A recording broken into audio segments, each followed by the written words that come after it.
Hi friends, arithmetic progression അഥവാ സമാന്തര ശ്രേണിയിലെ അടുത്തൊരു പ്രോബ്ലം നമ്മൾ ഈ വീഡിയോ ഡിസ്കസ് ചെയ്യുന്നത്. ക്വസ്റ്റ്യൻ ഏതാണെന്ന് നോക്കാം. 3, 6, 9 എക്സെട്ര അപ് ടു 300 എന്ന സമാന്തര ശ്രേണിയുടെ പദങ്ങളുടെ തുക എത്ര എന്നാണ് ഇവിടെ ചോദിച്ചിരിക്കുന്നത്. അപ്പോൾ ഇവിടെ നമുക്കൊരു സമാന്തര ശ്രേണി തന്നിട്ടുണ്ട്. സമാന്തര ശ്രേണിയുടെ പദങ്ങളുടെ തുകയാണ് ഇവിടെ ചോദിച്ചിരിക്കുന്നത്. എന്ന് വെച്ചാൽ സമ്മാണ് കാണേണ്ടത്.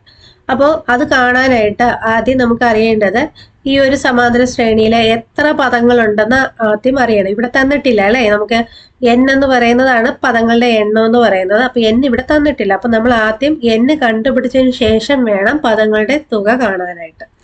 ഓക്കെ അല്ലെ? അപ്പൊ n കാണാനായിട്ടുള്ള ഫോർമുല നിങ്ങൾക്ക് അറിയായിരിക്കും. n ഈക്വൽ ടു എന്താണ്? an minus a by d plus 1. an minus a by D plus 1. ഇവിടെ an എന്ന് പറയുന്നത് അവസാന പദമാണ്, a എന്ന് പറയുന്നത് ആദ്യ പദമാണ്, d എന്ന് പറയുന്നത് പൊതുവ്യത്യാസമാണ്. ഓക്കെ അല്ലേ? അപ്പൊ നമുക്ക് തന്നിരിക്കുന്ന സമാന്തര ശ്രേണിയിൽ an എത്രയാണ്, a എന്താണ്, d എന്താണെന്ന് നോക്കാം. ഇവിടെ an എന്ന് പറഞ്ഞ് തന്നിരിക്കുന്നത് എന്താണ്? ഇവിടെ ആയിട്ട് എഴുതാം. an ഈക്വൽ ടു നമ്മുടെ സമാന്തര ശ്രേണിയിലെ അവസാന പദമാണ്. അവസാന പദം ഏതാ? 300 അല്ലേ, 300. അപ്പൊ അതാണ് an. ഇനി a എന്ന് പറയുന്നത് എന്താണ്? ആദ്യ പദമാണ് അല്ലെ. ആദ്യ പദം ഇവിടെ എത്രയാ? 3. ഇനി കോമൺ ഡിഫറൻസ് കാണണം, അല്ലെങ്കിൽ പൊതുവ്യത്യാസം കാണണം. പൊതുവ്യത്യാസം കാണാൻ ആദ്യത്തെ 2 പദങ്ങൾ എടുക്കുക, അതിൽ രണ്ടാമത്തെ പദം മൈനസ് ആദ്യ പദം ചെയ്യണം. ഓക്കെ, അപ്പൊ 6 മൈനസ് 3 ആണ് ചെയ്യേണ്ടത്. 6 മൈനസ് 3 ചെയ്യുമ്പോൾ നിങ്ങൾക്ക് എത്ര കിട്ടും? 3 എന്ന് കിട്ടും. ഇനി ഇതെല്ലാം എടുത്ത് നമുക്ക് ഇവിടെ ഇട്ട് കൊടുക്കാം. ഇട്ട് കൊടുക്കുമ്പോൾ നമുക്ക് എന്നിന്റെ വാല്യൂ എത്രയാണെന്നുള്ളത് അറിയാൻ പറ്റും. ഓക്കെ അല്ലേ? അപ്പൊ n equal to an minus a ആണ്. an എന്ന് പറയുന്നത് ഇവിടെ എത്രയാണ്? 300. അപ്പൊ 300 മൈനസ് a എന്ന് പറയുന്നത് ഇവിടെ എത്രയാണ്? 3 ഡിവൈഡഡ് ബൈ ഡിയും എന്ത് തന്നെയാണ്? 3 തന്നെയാണ്. ഇനി എന്ത് ചെയ്യാം? ഒരു പ്ലസ് 1 ഉണ്ട് അല്ലെ, അതുകൂടെ ഇടുക. ഇനി 300 മൈനസ് 3 നിങ്ങൾക്ക് ചെയ്യാലോ. 300 3 കുറച്ചാൽ എത്ര കിട്ടും? 297. അതിനെ 3 കൊണ്ട് ഡിവൈഡ് ചെയ്തതിന് ശേഷം വേണം ഏത് ആഡ് ചെയ്ത് കൊടുക്കാൻ? 1 ആഡ് ചെയ്യാൻ. അല്ലാതെ ചെയ്ത് കഴിഞ്ഞാൽ ആൻസർ തെറ്റും. ഓക്കെ അല്ലേ? അപ്പൊ ആദ്യം ഡിവിഷൻ ചെയ്യാം. ഡിവിഷൻ ചെയ്തതിനു ശേഷം 1 ആഡ് ചെയ്ത് കൊടുക്കുക.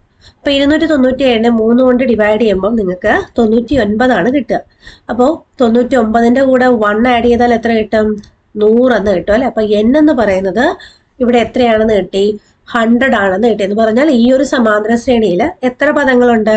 100 പദങ്ങളാണ് ഉള്ളത്. ഇനി ഈ 100 പദങ്ങളുടെയും എന്ത് ചെയ്യണം? തുകയാണ് നമുക്ക് എന്ത് ചെയ്യേണ്ടത്? ഇനി കാണേണ്ടത്. അതാണ് ഇവിടെ ഓപ്ഷനിൽ കൊടുത്തിട്ടുള്ളത്. ഓക്കെ അല്ലേ? അപ്പൊ അത് നമുക്കൊന്ന് നോക്കാം. അപ്പൊ അത് കാണാനായിട്ടുള്ള ഫോർമുല എന്താണ്? SN എന്നാണ് പദങ്ങളുടെ തുകയെ നമ്മൾ ഡിനോട്ട് ചെയ്യുന്നത് അല്ലെ. അപ്പൊ SN equal to n/2 into ആദ്യ പദം പ്ലസ് അവസാന പദം. ആദ്യ പദം എന്ന് പറയുമ്പോൾ a ആണ്, പ്ലസ് അവസാന പദം. അവസാന പദം എന്ന് പറയുന്നത് നമ്മൾ ഡിനോട്ട് ചെയ്യുന്നത് ഏതാണ്? an ആണ് അല്ലെ. അപ്പൊ അത് നമ്മൾ എന്ത് ചെയ്യാം? കൂട്ടിയിട്ട് n/2 കൊണ്ട് മൾട്ടിപ്ലൈ ചെയ്യാം. അപ്പൊ ഇത് അവസാന പദം തന്നിട്ടുണ്ടെങ്കിലാണ് SNന്റെ ഫോർമുല ഇങ്ങനെ വരുന്നത്. അവസാന പദം തന്നിട്ടില്ലെങ്കിൽ ഏത് ഫോർമുല അപ്ലൈ ചെയ്യണമെന്നുള്ളത് അടുത്ത വീഡിയോയിൽ കാണിച്ചു തരാം. ഓക്കെ അല്ലേ? അപ്പൊ ഇവിടെ നമുക്ക് എന്നിന്റെ വാല്യൂ നമ്മളിവിടെ കണ്ടുപിടിച്ചായിരുന്നു 100. അപ്പൊ 100/2 ബ്രാക്കറ്റിന്റെ അകത്ത് ആദ്യ പദം 3 അല്ലേ. അപ്പൊ 3 പ്ലസ് അവസാന പദം 300 അല്ലേ. അപ്പൊ 300. ഇനി എന്താ ചെയ്യാ? 100ന്റെ പകുതി നമുക്ക് പെട്ടെന്ന് എഴുതിക്കൂടെ? 100/2 എത്രയാ? അല്ലെങ്കിൽ 100ന്റെ പകുതി എത്രയാ? 50. 50 ഇൻറ്റു 3 പ്ലസ് 300 എത്ര കിട്ടും? 303. ഇനി ഇത് നമ്മൾ അങ്ങ് മൾട്ടിപ്ലൈ ചെയ്താൽ നമ്മുടെ ഓപ്ഷനിലെ ഒരു ആൻസർ ആയിരിക്കും വരിക. അപ്പൊ 50 ഇൻറ്റു 303 നമുക്ക് കിട്ടുന്നത് 15,115 ആയിരിക്കും ആൻസർ വരിക. ഓക്കെ അല്ലേ? അപ്പം ഇത് ഏതാ ഓപ്ഷൻ? ഓപ്ഷൻ എ ആണ്. ക്ലിയർ ആയോ? അപ്പൊ 2 ഫോർമുല ഇവിടെ പഠിച്ചു വെച്ചാൽ മാത്രമേ നമുക്ക് ഇത് ചെയ്യാൻ പറ്റുള്ളൂ കേട്ടോ.